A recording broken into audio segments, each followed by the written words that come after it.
ఇటీవల మృతి చెందిన పాస్టర్ ప్రవీణ్ కుమార్ కేసులో కొత్త విషయాలు వెలుగులోకి వస్తున్నాయి. విజయవాడలో 4 గంటల పాటు ఎక్కడున్నారన్న మిస్టరీ వీడింది. హైదరాబాద్ నుంచి బుల్లెట్ బైక్ పై బయలుదేరిన పాస్టర్ ప్రవీణ్ ఈ నెల 24న విజయవాడ మీదుగా రాజమండ్రి చేరుకున్నారు. ప్రవీణ్ అలసిపోయి తన బైక్ ను రామవరపాడు రింగుకు 50 మీటర్ల ముందుగా జాతీయ రహదారిపై ఆపి పక్కన కూర్చున్నట్లు పోలీసులు గుర్తించారు.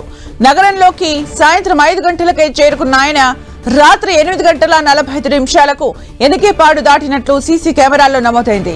ఆ 4 గంటల పాటు ప్రవీణ్ ఎక్కడికి వెళ్లారనేది పసిగట్టడం పోలీసులకు సవాలుగా మారింది. పాస్టర్ ప్రవీణ్ ఆ 4 గంటలు ఎక్కడున్నాడు అనే దానికోసం పోలీసులు తీవ్రంగా అన్వేషించారు. మహానాడు జంక్షన్ నుంచి ఎనికేపాడు వరకు సుమారు 200 కెమెరాలను పోలీసులు గత 2 రోజులుగా జల్లెడ పట్టారు. విజయవాడలోకి ప్రవేశించే ముందే గొల్లపూడి వద్ద ఉన్న సీసీ కెమెరాల్లో నమోదైన దృశ్యాల్లో బుల్లెట్ బైక్ పాక్షికంగా దెబ్బతిన్నట్లు గుర్తించారు. ఇక పూర్తి సమాచారం మా ప్రతినిధి సతీష్ అందిస్తారు. సతీష్,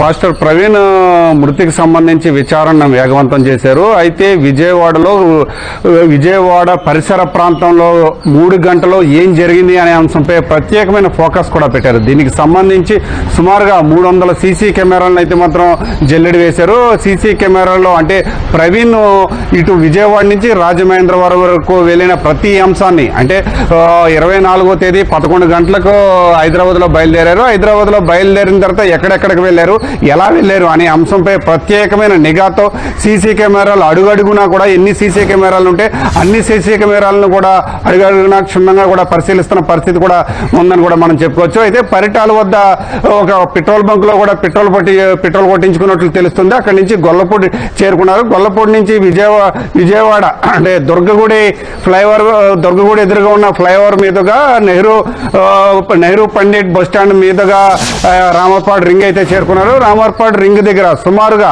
అంటే 8:20 వరకు రామర్పాడు రింగ్ వద్ద కొంతసేపు ఆగినట్లు కూడా కొంత సమాచారం తెలుస్తుంది.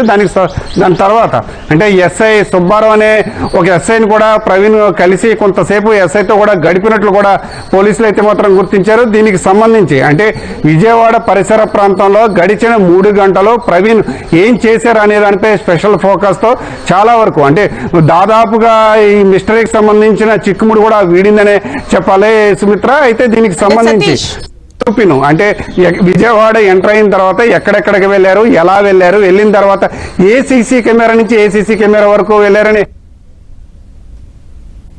2 గంటల సమయం అయితే మాత్రం అక్కడ గడిపినట్లు కూడా తెలుస్తుంది. అక్కడ ఉన్న సీసీ కెమెరాల ఆధారంగా కూడా ఎస్ఐతో కూడా గడిపినట్లు కూడా పోలీసులు అయితే గుర్తించారు. అక్కడి నుంచి తర్వాత ఏలూరు టోల్ గేట్ మీదుగా రాజమహేంద్రవరం అయితే చేరుకున్నారు. ఏదేమైనప్పటికీ కూడా రాత్రి 8:20 వరకు కూడా రామర్పాడు రింగ్ సమీపంలో కూడా ప్రవీణ్ ఉన్నట్లు గుర్తించారు. అయితే దీనికి సంబంధించి అంటే ప్రవీణ్ కి సంబంధించి రామర్పాడు రింగు చేరడానికి ముందే ఒక ప్రమాదం కూడా జరిగినట్లు పోలీసులు అయితే గుర్తించారు. ఆ ప్రమాదంలో బైక్ వాహనం ఏదైతే ఉందో ఆ వాహనానికి సంబంధించి హెడ్లైట్ తో పాటు సేఫ్టీ గార్డు కూడా వంగినట్లయితే పోలీసులు గుర్తించారు.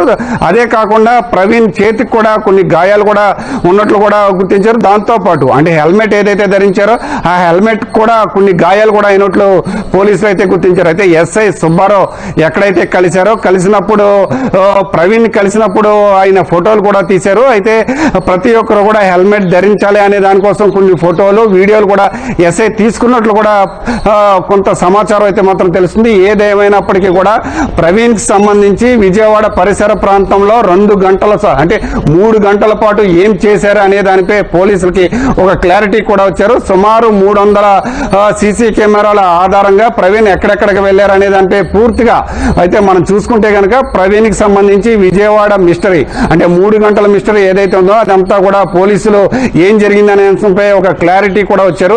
ఇటు పెట్రోల్ బంక్ లో కావచ్చు, మరి ఇతర కొన్ని అంశాల వద్ద అయితే మాత్రం కొన్ని ఫోన్ పేలు కూడా చేశారు. ఆ ఫోన్ పేల ఆధారంగా సీసీ ఫుటేజ్లు కూడా పూర్తి స్థాయిలో పోలీసులు అయితే మాత్రం తీసుకున్నారని కూడా మనం చెప్పుకోవచ్చు. అదేవిధంగా అంటే రామర్పాడు రింగ్ సమీపంలో ఒక టీ సెంటర్ లో ఎస్ఐ 8:20 తర్వాత ప్రవీణ్ కూడా బయలుదేరినట్లు తెలుస్తుంది.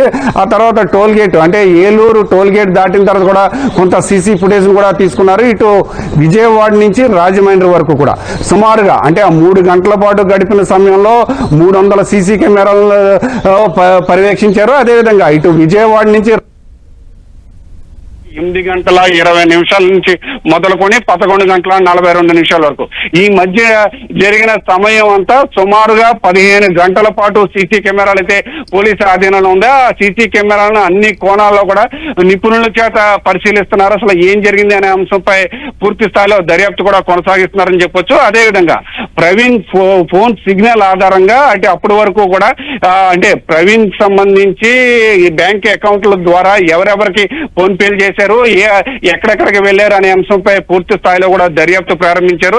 అదేవిధంగా సిగ్నల్ ఆధారంగా కాల్ డేటా ఆధారంగా కూడా దర్యాప్తును వేగవంతం కూడా చేశారని కూడా చెప్పొచ్చు. అయితే పాస్టర్ ప్రవీణ్ సంబంధించి ఉదయం అంటే హైదరాబాద్ లో 11 గంటలకు బయలుదేరిన పాస్టర్ ప్రవీణ్ రాజమహేంద్రవరం కొంతమూరు వద్ద ఘటన జరిగిన ప్రాంతానికి సమీపంలో అయితే 11:42 అయితే ఈ ఘటన అయితే జరిగింది. ఈ ఘటనకు సంబంధించి అప్పటి నుంచి ఇప్పటి వరకు కూడా ఎన్ని సీసీ కెమెరాలు దాటారు, ఎక్కడెక్కడ ప్రయాణించారు, ఎలా వెళ్లారు అనే అంశంపై పోలీసులు విచారణ.